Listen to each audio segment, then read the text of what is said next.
Hello, and welcome to the Cape Coffee Beans podcast. My name is Faden, and I'm the founder of Cape Coffee Beans, South Africa's leading retailer in the specialty coffee space. We sell everything you need to make an amazing cup of coffee at home, at the office, in the cafe, or even on the road, including equipment, accessories, and artisan roasted coffee beans, both online and in store at our headquarters in Claremont, Cape Town. This podcast is a deep dive into the world of South African specialty coffee with a focus on the brands, the businesses, and the people in the local coffee scene, many of whom I'm privileged to work with. I'll be bringing you interviews with many of these South African coffee heroes, so please do subscribe to the podcast and share it with your coffee-loving friends. Thank you for your support. Now let's get to today's episode. In this episode of the Cape Coffee Beans podcast, I interviewed Jono and Rob from Rosetta Roastery. I really had a lot of fun doing this interview. I actually always have a lot of fun chatting to these guys, and I'm sure that you're going to enjoy this episode. In this episode, it's interesting. I think that one of the themes I really drew from it may be one that is valuable not just to people in the coffee industry, but also just to people in small business generally. I think that one thing that comes through loud and clear with the guys from Rosetta Roastery is that they really pride themselves on excellence in everything they do at all points in the supply chain, at all contacts with customers, whether that's in their sourcing, their roasting, their coffee brewing, or even things like their branding. And we get quite deep into that conversation. I think that that's one of the most interesting parts of it. So without further ado, I'll let you hear the interview with Jono and Rob.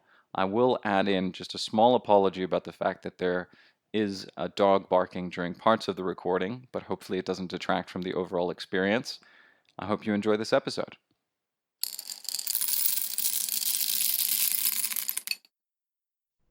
Jono, Rob, welcome to the Cape Coffee Beans podcast.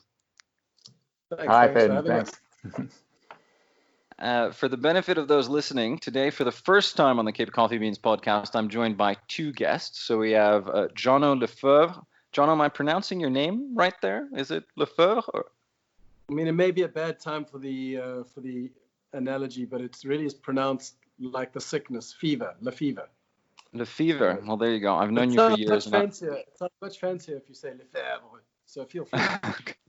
So Jono Le Feuvre or Le Feuvre and Rob Cowles. And Jono and Rob are the founders and owners of Rosetta Roastery, which I know that many of Cape Coffee Beans customers love, and I certainly love.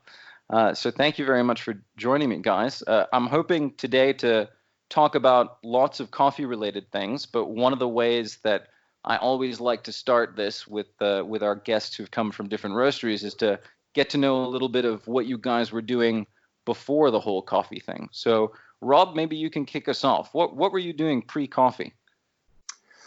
Well, pre-coffee for us, I mean, we started Rosetta full-time pretty much 10 years ago this month or last month. And about a year to 18 months before that, Jono and I had kind of gone down to 4-day weeks at our other jobs. So it's been about 11 and a half, 12 years. At that time, I was working in tourism in a company that specialized in inbound and incentive travel. So organizing big corporate gigs from the States to see the kind of sites in Southern Africa. Yeah, and I'd worked there for kind of four or 5 years after varsity, not necessarily what I wanted to do, but it was a job. And so I think there was definitely a part of me that always knew, having studied a commerce degree, that I wanted to probably start my own thing. That was definitely a focus.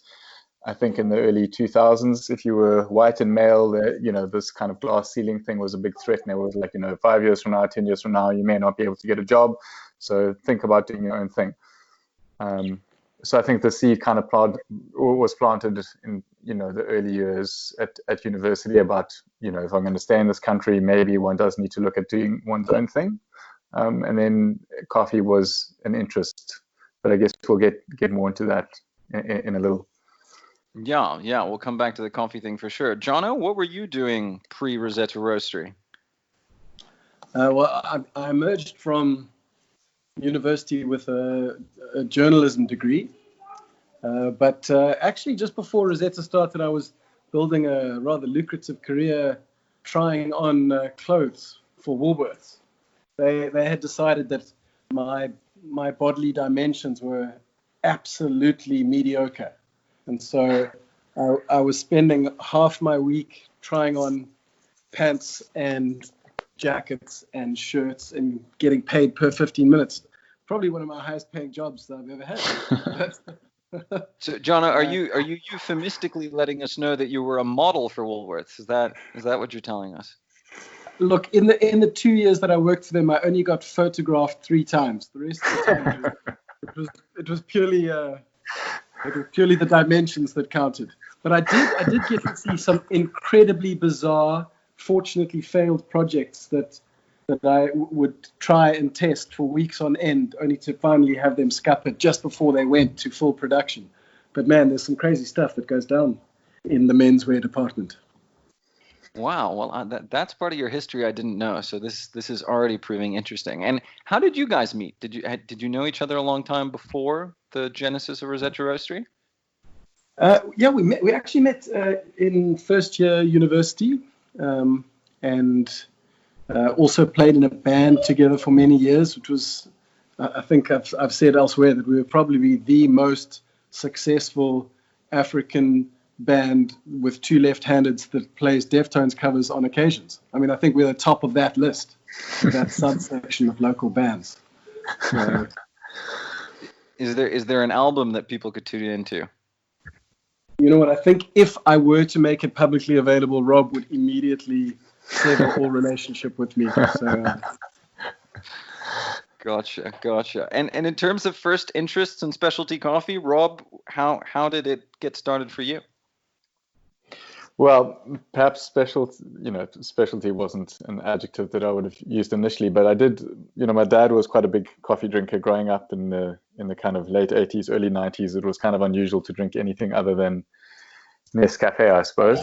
And he had kind of grown up in the UK and studied for a few years in Switzerland. And so when he came to the country, he had already kind of got a taste for espresso-based coffee. So we always had little vintage Krups, burr grinders and espresso machines in the house, and everyone in the neighborhood used to think that was quite special. So I think there was a little bit more exposure to just coffee at a basic level. And then, I think specialty was probably something we got exposed to towards the end of university, and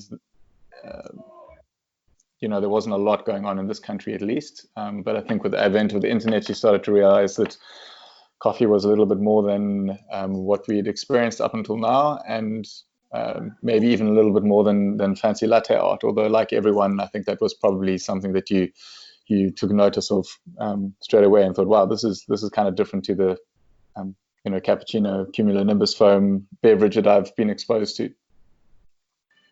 And Jono, what were your first brushes or interest in coffee? As I said, I started out with a journalistic degree, and I think I've always leaned heavily towards being a pretentious douche. So I wrote about anything that I thought made me feel fancier, like cigars and men's scents and moisturizing lotions and coffee. And so it really was a case of just watching this industry emerge and writing as many articles about it as I possibly could. And because cigars, whiskey, wine, and coffee, look, if you can't sound posh when talking about those things, then you'll never sound posh. So that was kind of, I think, my personal goal. But I discovered I actually was genuinely interested in what I discovered. And as Rob said, it was kind of something that was exploding at the time. So from there, I realized, man, I could sink my teeth into it. And I think at another time, probably all the editors I'd been writing for, I pitched it to pretty much every single magazine, men's magazine in South Africa, back when print media was a thing.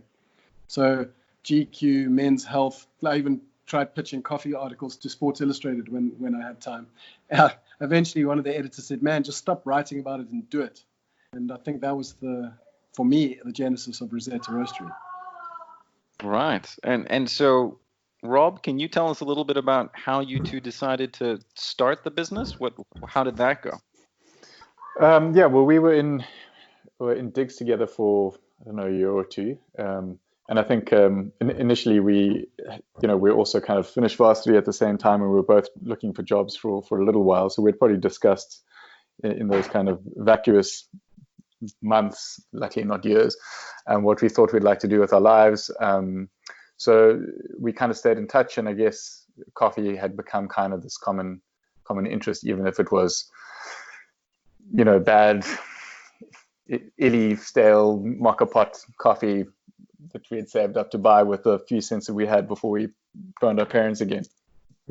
So there was that kind of mutual interest, and I think for me, when I was in the space of thinking, well, do I do something? Do I start something? What do I want to do? And I think, having studied marketing, actually in marketing research, I realized that one thing that put me off a lot about starting a business was this kind of need to do this groundwork and this kind of convincing yourself of financiers that this was a good idea. And I realized, no, I'd rather just do something that I think would interest me, and that's a hell of a lot easier to kind of distill down as an idea. And coffee was that thing for both of us. And I remember just thinking, well, I certainly don't want to open a cafe and sell carrot cake.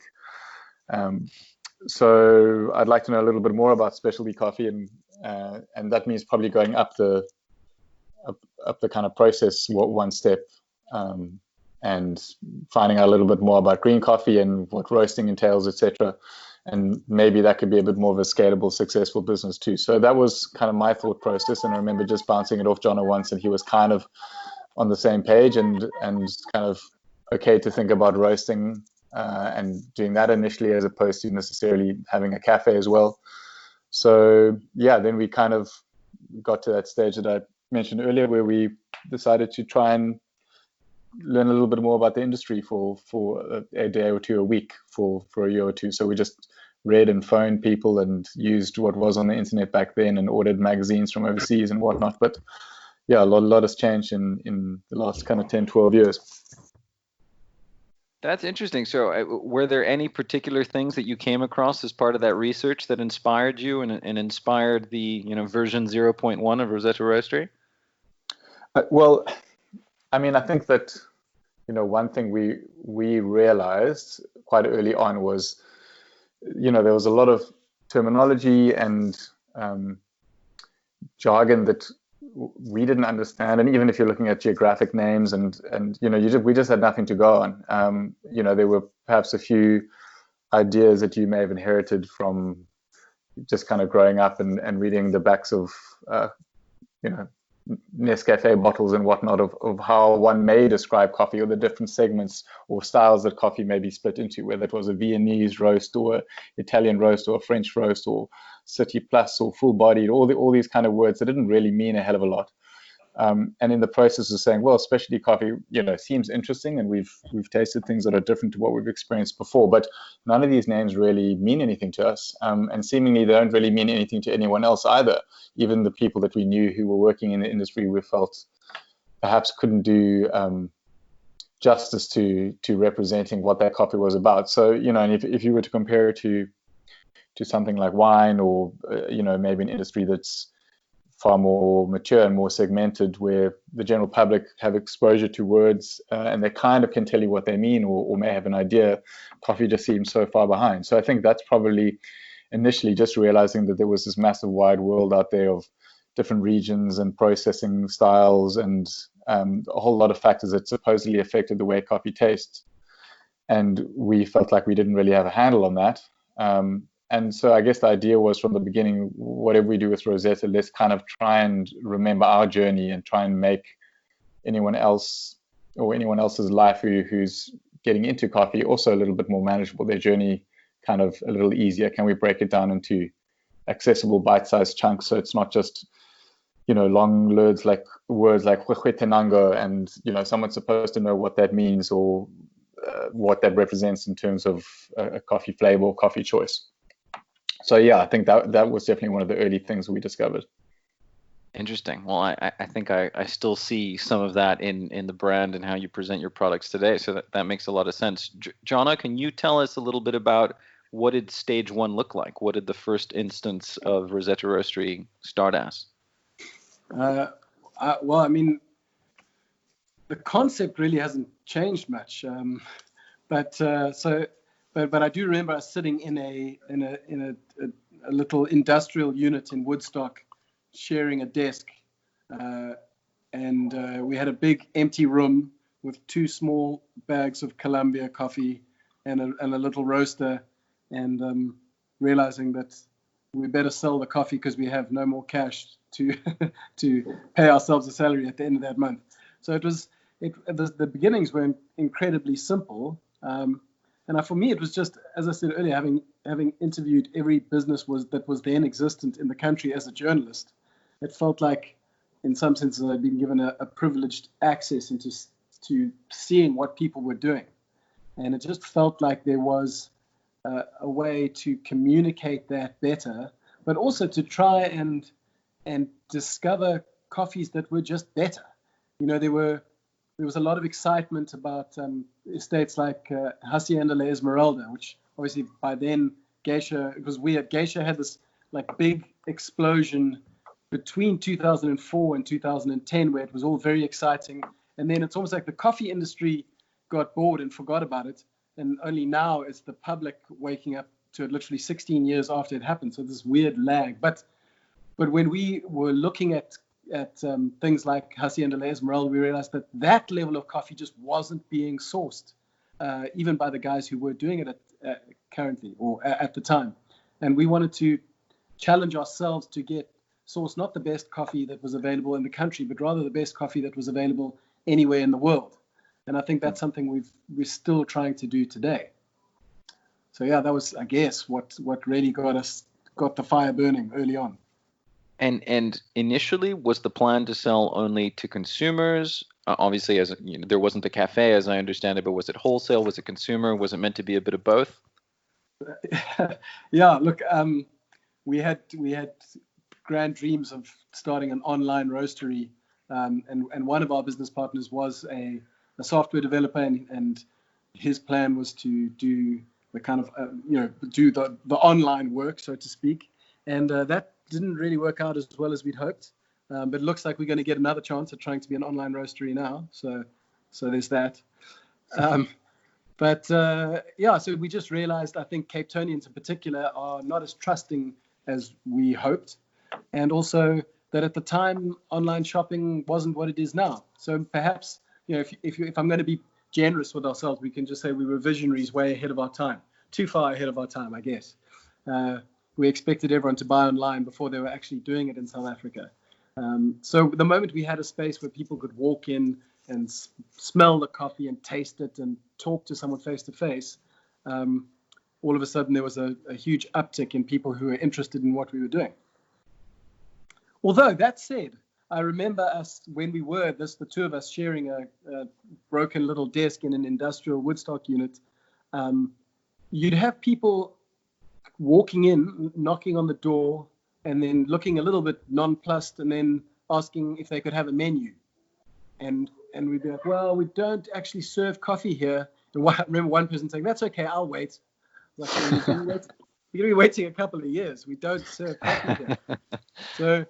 So there was already interest. There were people who were obviously Googling specialty coffee, and our name was popping up because there weren't a lot of other guys around.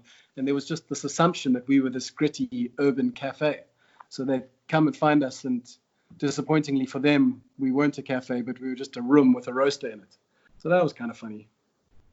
That's interesting. It's a foreshadowing of experience I went through 6 or 7 years later when people would walk in and say, I'm here for a cup of coffee, and I would have to explain, no, sorry, we only sell beans. I experienced that as well, so I can relate. So how long was it, Rob, before you guys decided to incorporate a cafe component to the business? I mean, man, I'm quite bad with this kind of thing. It really hasn't been that long. I should know this, but I think it was about 2.5 years, something like that. They revamped the Woodstock Exchange where the roastery is, and we were either going to move. I mean, we had to move one way or another, but we were either going to move completely, or we decided to kind of bite the bullet and take on another unit and drop some money on gear and kind of still be in this kind of semi-industrial space and not have massive retail overheads, but kind of learn the cafe game, because I think for us, and partly the process from the beginning had been, look, there's a lot of stuff that we don't know. None of us have any experience in running a business, or any experience in coffee, or any experience in hospitality or retail or anything for that matter. So let's just,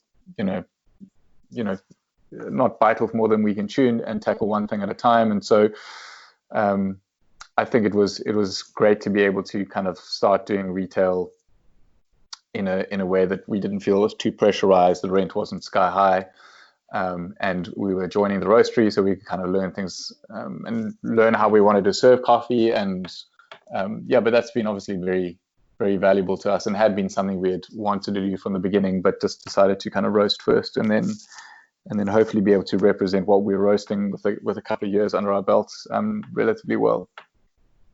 And if I'm not mistaken, this was all, in the same Woodstock Exchange property that you started. Basically, the back room where the roastery is now was all of Rosetta Roastery at one point. And you guys have just expanded twice within that building, if I'm not mistaken.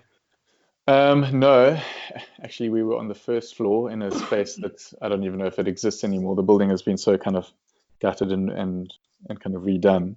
But yeah, we were up on the first floor, where you kind of walk through the main kind of thoroughfare. Currently was a drive-through, and it was all closed above you. It was just kind of underneath a concrete slab, and there were just more kind of rabbit warren-y type offices and spaces that were just kind of subdivided with rhino board or whatever. And we were up there somewhere, which we didn't really realize that being on the first floor without a goods lift wasn't the greatest idea for a coffee roastery, but anyway.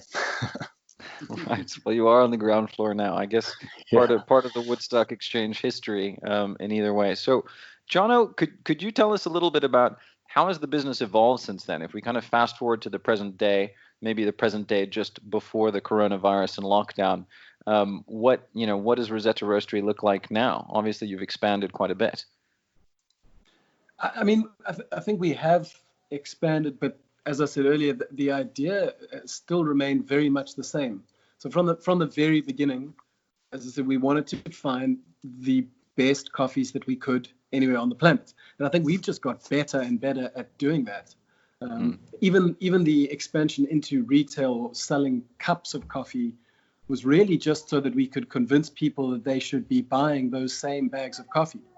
So for us, I think the biggest change has been the coffee industry at large, rather than Rosetta Roastery specifically. I mean, there's such a wealth of, I guess, what people have been calling designer coffees for quite a long time, where every little node in the production chain is being specialized. And it's really exciting, the kind of work they're doing with fermentation and with drying and looking at each little section more closely. And for Rosetta, it's been about really tapping into our inner coffee geek, I guess, and trying to explore as many of those avenues as possible, because we've always believed, and you can read this on our site as well, but a lot of people treated coffee, or still do, as if it's this homogenous one thing, coffee and it's medicinal, coffee as an aspirin.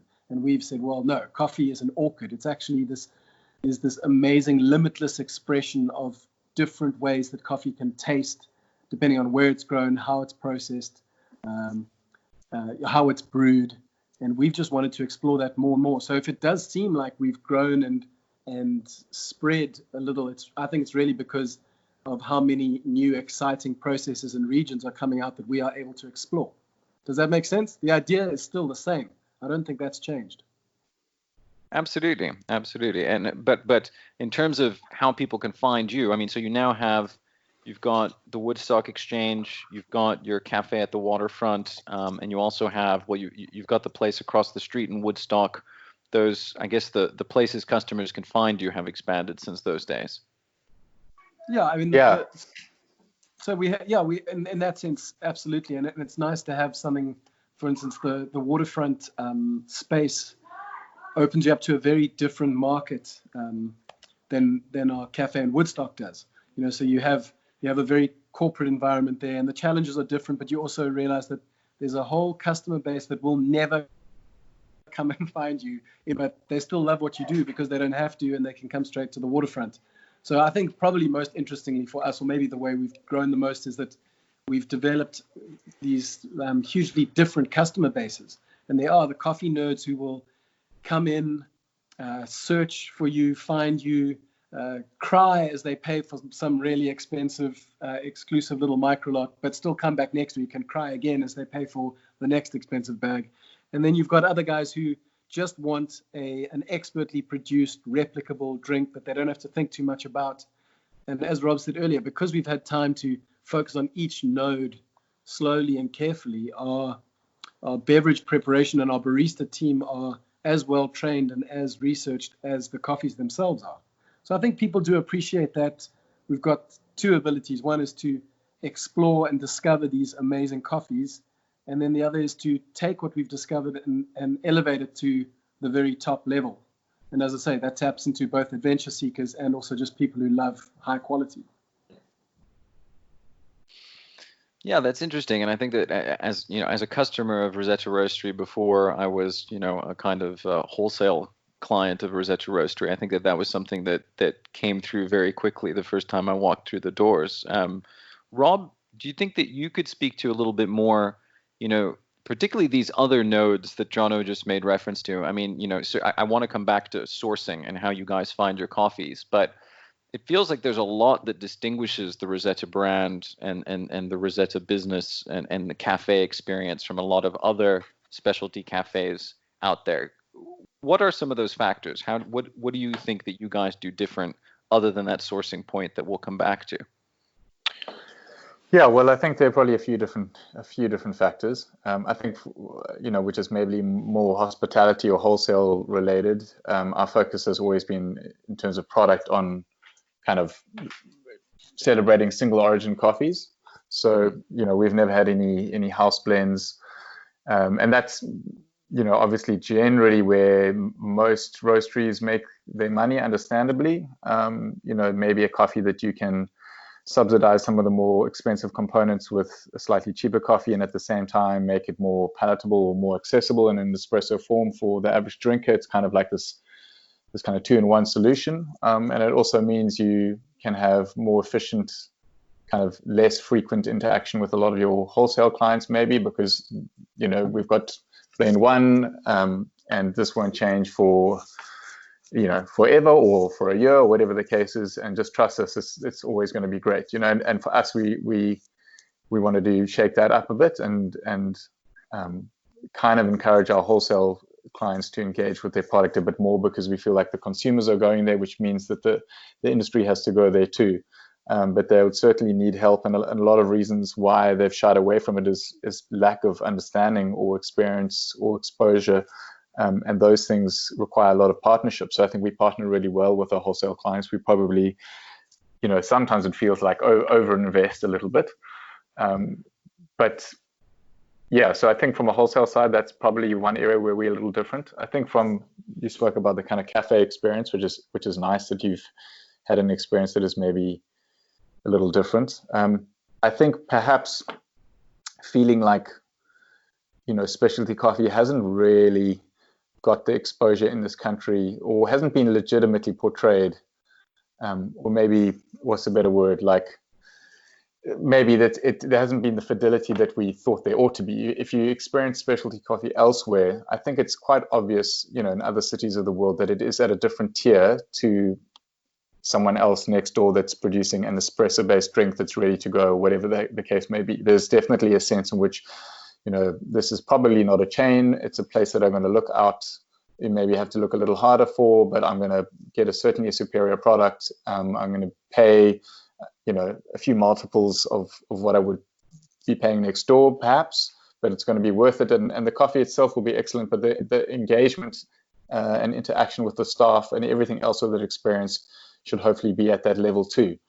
And whilst there's been some good coffee and okay coffee and pretty good coffee here, I feel like generally across the board, that has been something that's been lacking. So to get customers to realize that specialty coffee is something a little different, it's hard to sell them something, it's like going to McDonald's and you're having McDonald's next door for twice the price, and the service is exactly the same at a fine dining restaurant. That there's just an incoherence there. So we felt like one place we wanted to try and up the game was in the standard of service. And that is difficult because we have a population that perhaps has got a low education level, and the industry dictates that this is the kind of price that you can charge, and as a result, this is what you can pay your people. And when you're paying people minimum wage, there's only so much you can, really expect. So that's been trying to change the kind of power dynamic across the counter as well has been a big thing. Can we get our staff to be people that are respected because of their coffee knowledge, not in a kind of patronizing sense of saying, "Hey, chief, thanks for my flat white, beautiful latte art," but actually this is someone who knows what they're doing, and I'm prepared to pay 10 Rand more for a cup because of that. And that we can really start to change people's understanding of specialty, but at the same time, hopefully make a big difference in terms of local empowerment as well. So that's probably a little bit of a long answer, but I think that's definitely been something we wanted to try and raise the bar in terms of execution of beverage and customer experience in the cafes, as well as just buying bags of coffee and taking those to drink and consume and produce yourself. Well, I think just to expand on that, Sorry, Jono, go ahead. I was just to expand on that, if is to say that we realized very very early on that we wanted to source better coffees, which were going to cost more, and if we were going to do that, we needed to charge more per cup, and to do that, you need to have a sense of awe and wonder over every cup of coffee. And I realized that the sooner that your customer thought that they knew more than your barista, that sense of awe and wonder disappeared. And Rob mentioned the power dynamics earlier. It was just, if a coffee fanatic comes into a coffee shop and he can out-talk his barista, he's not going to fork out the extra few rand. But if that barista can teach that coffee fanatic something new, he'll come back, because that's a place where he can learn more and experience more. So I think part of the big push for our training school was to achieve that. And we always told our baristas from the beginning that they're not button pushers, but they're coffee professionals, and kind of try and get them to embody that, because if they take their learning process seriously, and there's just so much to learn, if they take that seriously, then people aren't just paying for coffee, they're paying for an education too, which some people appreciate.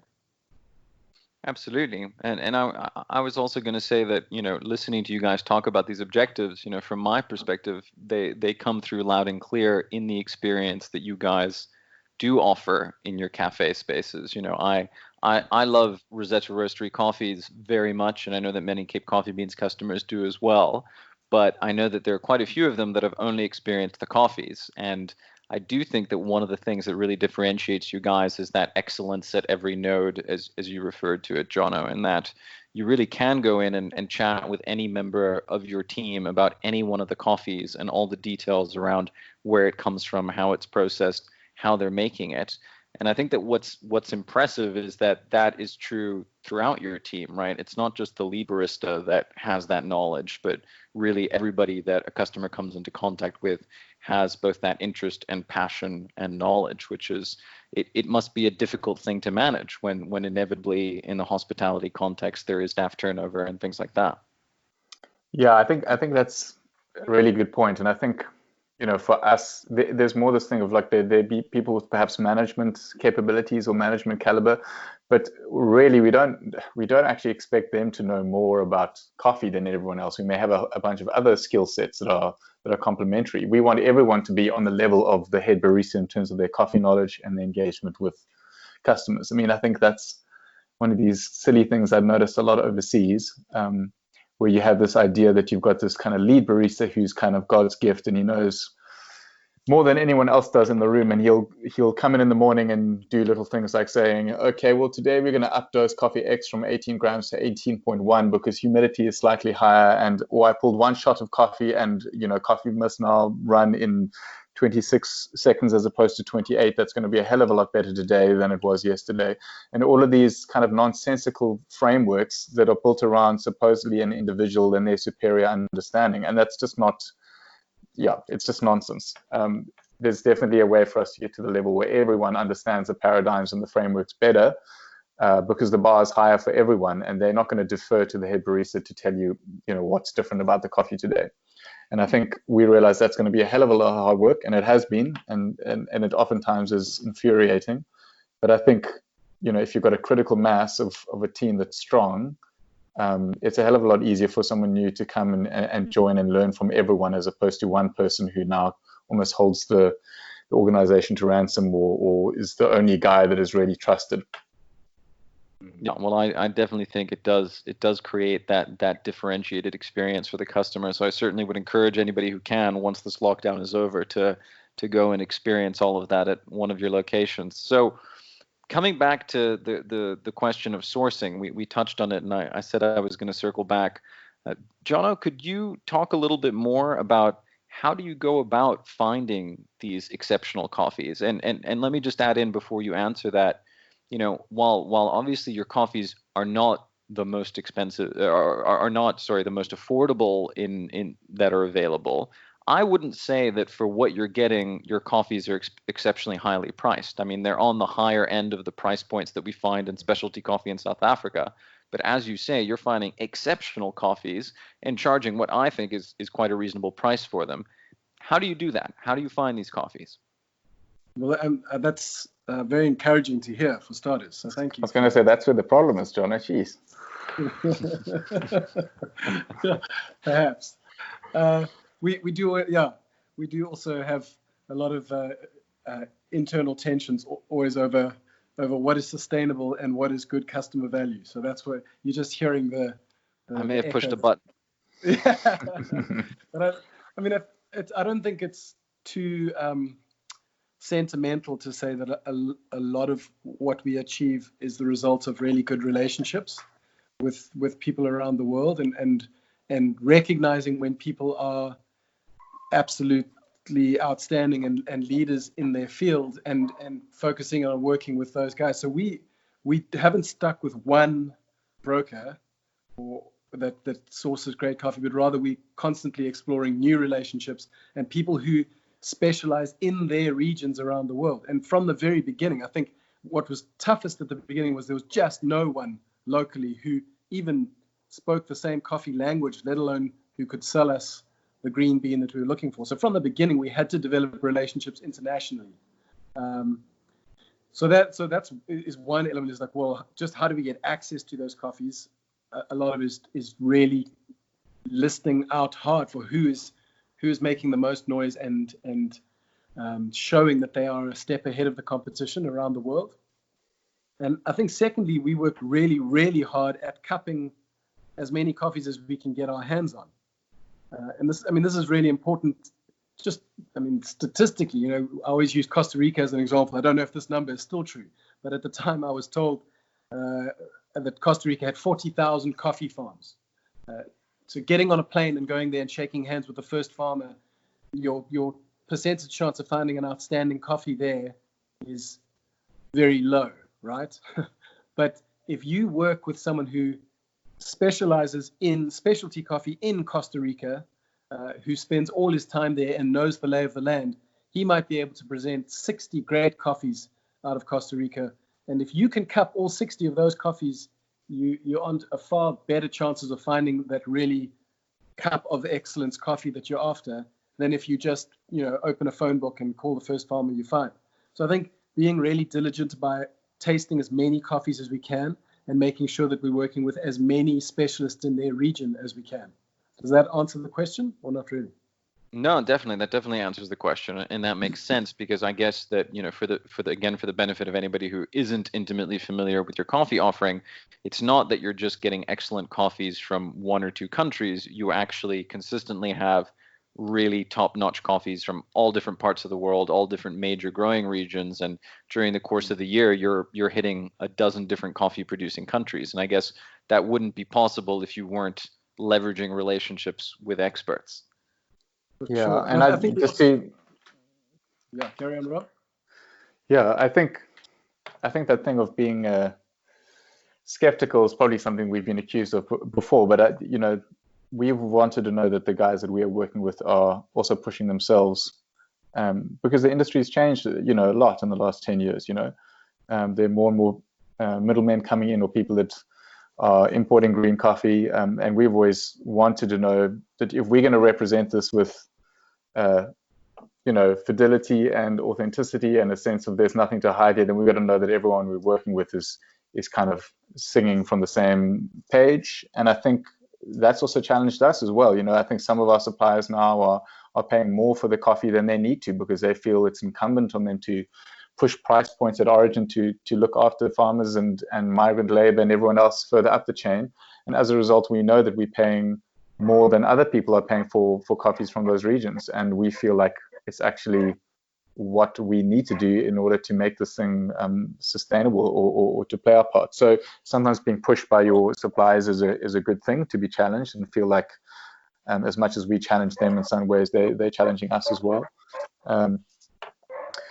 So I think that's been a big thing for us, and hopefully, I think over time, hopefully there'll be more green coffee that's more easily accessible locally. That's of an excellent level for roasters that are just starting out, so that they don't have to necessarily import everything themselves. But I think it has taken quite a long time for that space to change.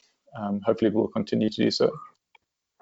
Yeah, let's hope. Though I must admit, the current situation makes me wonder what's going to happen in that part of the market. But I suppose that's a topic for another podcast. Jono, could you tell us just a little bit in really broad strokes about your approach to roasting? I'm sure that we could probably do an episode on that topic alone, but Rosetta, rightly or wrongly, is known as a brand that embraces kind of the lighter side of the force, if you will. Tell us a little bit about how you approach roasting these excellent coffees once they come in your doors. So I think, maybe it must be said that we regard it as a lighter roasted, or our style is lighter only relative to South Africa. Internationally, or especially when you compare us to Scandinavia, that's not the case. But maybe it's because I almost feel like I try and roast our coffees as dark as possible without being able to taste the roast. So I think that's what perhaps differentiates us a little bit, is that there comes a point where what you paid so much for disappears beneath a thick blankets of smoke and ash, and we obviously want to avoid that. But conversely, I think that a lot of roasters internationally make the mistake of almost trying to pretend like the roasting task doesn't exist, or at the very least is a necessary evil. So that is to say that all they're trying to do is make the coffee soluble so that they can showcase this natural beauty that they've discovered. But I think actually the role of roasting, and this does sound like it contradicts what I just said, but the role of roasting is actually more like a food and wine pairing. And what the roaster is trying to do is taste the coffee and then pair the flavors of the natural coffee with perhaps roast-associated flavors like caramels, or even a hint of kind of creme brulee bitterness or whatever. So my philosophy is to figure out what the coffee tastes like roasted really lightly. So as soon as it's soluble, as soon as it can dissolve in water, I want to see what that coffee has to say about itself. And if it's already shining as this incredible, beautiful thing, then yeah, sure, I don't need to do too much to it. But often you can taste a coffee like that, and you can taste that, maybe the fruit elements feel a little unripe, or the acidity feels a little green, and at that point the roasting process is your friend. You add that in, and you can develop caramels, and you can actually kind of add, I guess, tastes of sweetness to aromas of florals or fruit, and together you've got something that is greater than the original sum of its parts. That sounds really esoteric and rambling, but that's what I'm trying to do, is start out with this expensive coffee we bought and go, well, is it okay on its own? And if it is, then yeah, sure, I don't roast it very darkly. But if it needs or can benefit from an additional element, then I'm happy to let roast flavors add pleasant complications. Yeah, that makes sense, and it might sound esoteric to some, but as someone who's had the privilege of tasting a lot of different coffees, as much as a heavily dark roasted coffee that really just tastes of roast and nothing else, is pretty unpleasant to me. I recently had the experience of drinking a really underdeveloped coffee. I won't name any names, but that can also be pretty unpleasant, right? If you're Yeah. not getting any sweetness out of the cup and it's all acidity and nothing else. And I like that description. As you were saying it, I was thinking to myself that even the lover of the rarest steak possible still wants a Maillard effect on the outside, right? They still want those grill marks on the Yeah. outside to complement the flavor. And yeah, so I think I think that makes a lot of sense. So shifting gears a little bit, Rob, maybe you could tell us a little bit about your organization. I'm just curious if you could describe for everybody, just again in brief terms, what does your team look like? You know, how big, how many people, where do they work, what do they do? Yeah, well, we've got a little team, I suppose, relative to some of the other players. I think there are about 11 or 12 of us full time. We we have, I think one thing we've tried to do is get everyone involved in the service of coffee. So we don't have any backroom staff that do anything that, or haven't had any exposure to actually engaging with customers in one shape or form. Everyone has spent time in the cafe. Everyone's been trained as a barista. And I think that's been very valuable. So guys have maybe moved upstream from the cafe into the roastery. We currently have Lee, who Jono mentioned. Did he mention earlier? That was prior to the chat. Lee does a lot of roasting with Jono. And we have Shannon, who a lot of people may know from the cafe, fans of ours or customers of ours, and she's spending some time in the roastery too. So the three of them kind of make up the roastery team at the moment.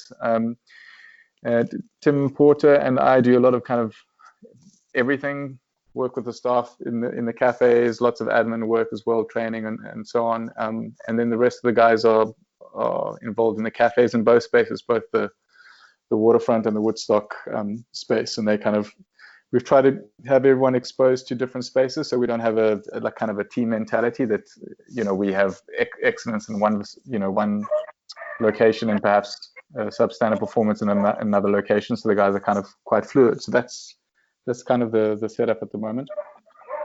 I have to say that I think that I've worked with you guys for a few years now, and I've obviously seen some people come and go, but I do think that you've always had a really incredible team of really lovely people that are very pleasant to work with. So if all else fails, maybe an HR and recruitment company in the coffee space. Yeah, I mean, look, I think we are. I mean, I think that is something we're really proud of is trying to have a family. I mean, everyone says that. Everyone, it's just the thing that, that's what we do these days is try and foster an environment that makes people feel special and warm and happy, etc. It's, it's on everyone's, kind of mission statement or whatever the case is. But I think that is something that we've managed to do pretty well. We've had very low staff turnover. Most of our guys have been with us for quite a few years already. I don't think anyone has left and has stayed in coffee, so I don't know if that's good or bad. But the people that have left have generally left for wanting to join another industry or move overseas or whatever the case is. So that's, we've got a close-knit family, and that's something we're kind of proud of and trying to definitely kind of continue, I guess. We've lost one team member to the coffee industry, but only to start his own business, and he then became a Rosetta Roastery customer or client. So it feels like a good record to be able to say that the only people who have left us to become clients of ours. That does feel like an appropriate exit. Yeah. So what do you guys think the future holds for Rosetta Roastery? Jono, maybe we'll start with you, but I'll get you both to comment on this one. Sure. Well, it's tricky to know right now, but I mean, I think we're going to be embracing the coffee nerd universe more than ever, and we've over the last year or two we've developed a framework that we call the drivers of flavor, which is just what are the elements that make coffee taste like it does, and watching what's happening globally, this is just an incredibly exciting zone to be in, where you're able to talk about specific yeast strains that are being used to process coffees, or particular regions, or seeing exciting newly documented seed types coming out of Ethiopia. I mean, in every sphere, they are just incredibly exciting developments. And I think Rosetta Roastery is very well poised to make sure that those are not far off, distant things that you only read about on the internet, but that South African coffee lovers know that when they come to Rosetta Roastery, they will be discovering the very cutting edge of what is happening in specialty coffee around the world. So I want us to double down and dig deep into, as I said, coffee nerd territory. Well, I think you guys are well suited to that mission. I mean, I must admit, I do remember 5, 6 years ago, whatever it was, coming to you guys a lot to learn about specialty coffee in those days, and I know I got a lot out of those interactions. So I'm sure many more people will continue to do that. Rob, do you have anything to add in terms of what you think the future holds for Rosetta Roastery? Yeah, I think obviously right now is quite an interesting time. I'm sure everyone else has picked up on that as well. I think, as Jono mentioned, we'd like to kind of penetrate a little deep into the kind of home user market. I think there's a lot more interest at the moment, and I'm hoping that continues, and that it's not just a purely a kind of convenience factor. That hopefully some people that have got used to drinking pretty good coffee out now decide, well, they should do it at home as well. I mean, I think there's a huge percentage of our customer base, as well as of the kind of other specialty roasters or cafes rather around the country that enjoy good coffee out and don't take that journey home because it's just a little inconvenient, or for them their coffee experience is all about the full experience. It's about treating themselves. It's about going out. It's about meeting someone else in a third space or whatever. But to realize that they can have that and also drink better coffee at home, and perhaps have an obligation to do that if they're in the privileged position to be able to afford it, that perhaps they should do that, because it's going to keep it sustainable for everyone. So I think with some of the exciting things that are happening in coffee that Jono mentioned, hopefully there's also an awareness of the responsibility we have to try and facilitate that change and that improvement for everyone in the chain. So yeah, that's something we're excited to do, and I think we haven't done a particularly good job over the last couple of years of maybe trying to reach out to people and get into their space and communicate what we're on about a little bit better. So that's definitely a challenge for kind of right now, and perhaps more medium term. I think we definitely would like to see specialty coffee executed better, or in a perhaps more of it being executed well across the country. And so we want to really help kind of wholesale hospitality partners do that. It's exciting when we have customers that start looking at serving multiple coffees alongside one another, who are okay to send their baristas and pay their baristas to come and do sensory training with us, every week. That's an offering we have, and we found that's been absolutely hugely valuable to staff that are so used to being trained on the metrics of pulling a good espresso, but don't have the sensory lexicon or understanding to really know what they're doing or how to appraise what they're doing. So the thought of the industry getting better at that, and people that don't roast their own coffee actually serving specialty coffee well, so that the industry can grow, that excites us. So that's something we'd like to see, hopefully in our future and the future of the industry in South Africa. And I think also, which probably comes back to something we spoke about a little earlier, that thing of, can we get the staff to be performing at another level and kind of set specialty apart as a benchmark, and have that not just be our thing, but have that be something that starts to become, synonymous with specialty coffee or the industry in the country, because that to me would be exciting, and I think we'd all benefit from that. Absolutely. And I think that those ambitions go together well, right? Is that if you want independent cafes to really serve top-notch coffee and execute it well, they have to treat their staff members accordingly and value the people behind the machine. Absolutely. And I do think it is one of the tragic things about specialty coffee, even in Cape Town, which I would say is the hub of specialty coffee in South Africa, is that I still don't feel confident to go into a random independent cafe and order a coffee. I mean, I would say that 9 out of 10 of them would still be, something that I wouldn't be able to drink. And I'm a relatively open-minded drinker, and that's something that we all really need to work on. But I have to give you guys credit here as well, is that I know that some of your wholesale clients, that's a very different story. I mean, one of the places that's nearby here that I know I can confidently go and order a coffee is, we have a branch of the creamery nearby, and they've obviously got multiple branches, and I know you've worked closely with them, and they do a good job of consistently executing coffees that they buy from you guys, even if it's not multiple coffees. And Mm. I think that's a hard thing to come by, unfortunately, but hopefully something that we can all work on. Yeah, absolutely. I think it's definitely the long. And I think a lot of our journey has been it's the long game. Yeah. And yeah, I think the long game is long, but hopefully it's built like a nice little compact Tetris block and not like an Aero chocolate. You know, that there's solidity and a good foundation, and that's the kind of cumulative investments into individuals and into organizations that work with us starts to reap rewards for everyone. Hopefully. So let me finish off, guys, with the last question that I've asked all my guests so far, though I'm going to modify it slightly. I've been asking people what coffee they're drinking at home these days and how they're making it, but I've realized that inevitably with people who work in the coffee industry, there are a lot of answers to that question. So I'm going to narrow it down and make it a little bit more specific. What coffee did you make yourself at home today, and how did you make it? Jono, can we start with you? Yeah, sure. I'm a big fan of the Mocha Master, which I believe you guys do sell on your site. And I brewed myself a little Mocha Master batch of a very exciting new coffee that we've got coming online in the next month or so from Indonesia. Great. We haven't had an Indonesian in a while.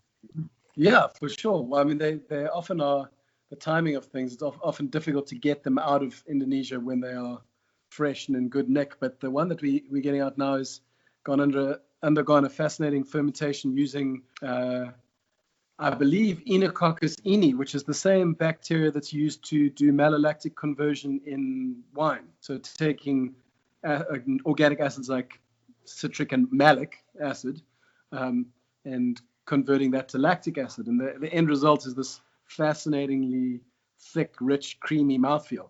And also with slightly more gentle acidity, even when the coffee is roasted lightly. So that is what I drank, and I'm very excited to get that into production. It's not on the website yet, but it will be within the next month or so. Fantastic. Well, I look forward to tasting that. Rob, how did you make yourself coffee today? This morning, well, I've been really working on V60 different techniques over the lockdown, but it seems like most of the country has run out of V60 filters. So I've been making AeroPress for the last couple of days.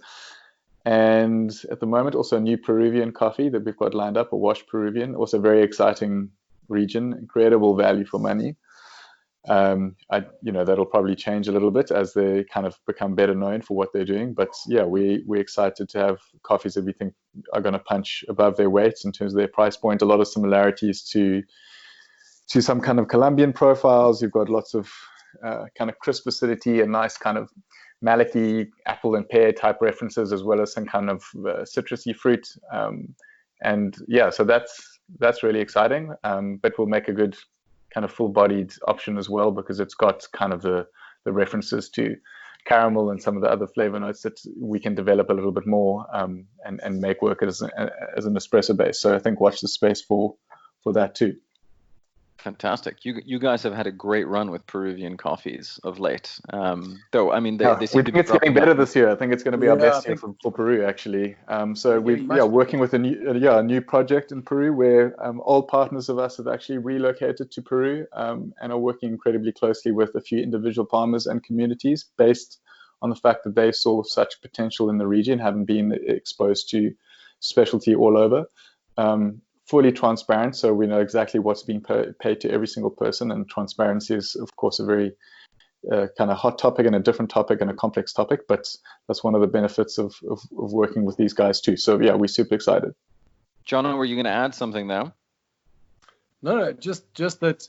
I mean, Peru it feels like it's opening up and unlocking as a region. So the coffees are getting better, and the value is getting better. So definitely something for guys to look out for from Rosetta Roastery in the coming months. That's all. I would agree. And in fact, I would say anybody listening who hasn't tried Rosetta Roastery coffees, some of the Peruvian offerings you've had may be a good gateway drug as such, because, the price points I think tend to be on the lower end of what you guys offer. The flavor profiles are definitely interesting, but not, completely wild and out there. I think it's also a nice way to experience what you described earlier, Jono, in the roasting, with adding a little bit of that roasting support to the natural flavors of the coffee. So I would definitely encourage people to check those out. Well, Right. gentlemen, I think that brings us to the end. Thank you so much for your time. Thanks for telling us a little bit more about your story, and also a personal thank you from me, because you guys were quite a big part of my coffee journey as I got Cape Coffee Beans off the ground. And so I want to acknowledge that. I know I spent a lot of time picking your brains in the early days, so thank you. Oh man, We always love chatting. and thank you for doing what you do to represent coffee impartially and so well. Yeah, it's been amazing to see your journey, and we're very proud to continue to work with you.